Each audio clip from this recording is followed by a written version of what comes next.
আমি খজুর, ইফতারে আমাকে খাওয়া সুন্নাত। আমার মধ্যে হচ্ছে দ্রুত এনার্জি আর পটাশিয়াম, যা রোজার পর শরীরকে তুরন্ত শক্তি দেয়। আমি পানির বটল, ইফতারে রোজার পর শরীর হাইড্রেট রাখতে পরিমাণ মোটো পানি খাওয়া দরকার। আমি চোলা মুড়ি, ইফতারে আমি শরীরের প্রোটিন আর এনার্জি বাড়াই। আমার সাথে কম তেলের চোলা আর পাফড রাইস খুব হেলদি। আমি ভাত, ইফতারের পর পরিমাণ মোটো খাওয়া দরকার। শরীরের এনার্জি বাড়াতে আমি কার্বোহাইড্রেট দেই, কিন্তু একবারে বেশি খেলে পেট ভালো লাগে। পবিত্র রমজানে আমাকে ফ্রেশ স্যালাড হিসাবে টমেটো, পেঁয়াজ আর লেবুর সাথে খেতে পারো। ইফতারে এটা খুব রিফ্রেশিং। আমি টমেটো, ইফতারে আমাকে স্যালাডে ইউজ করা হয় শসা, পেঁয়াজ আর লেবুর সাথে। আমি ভিটামিন সি দিয়ে রোগ প্রতিরোধ ক্ষমতা বাড়াই। আমি পাউরুটি, ইফতারে আমাকে স্যান্ডউইচ, টোস্ট বা ডিমের সাথে খাওয়া হয়। আমি কার্বোহাইড্রেটে শক্তি বাড়ান। আমি লেবুর শরবত, আমি ইলেকট্রোলাইট ব্যালেন্স ঠিক রাখতে সাহায্য করি। রোজার পর শরীরকে ফ্রেশ করি।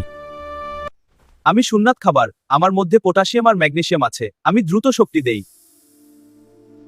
আমি ন্যাচারাল এনার্জি দেই, ভিটামিন দিয়ে ক্লান্তি দূর করি। আমি ডাবের পানি, আমি ন্যাচারাল হাইড্রেশন দেই, পটাশিয়াম দিয়ে শরীরকে শক্তি দেই।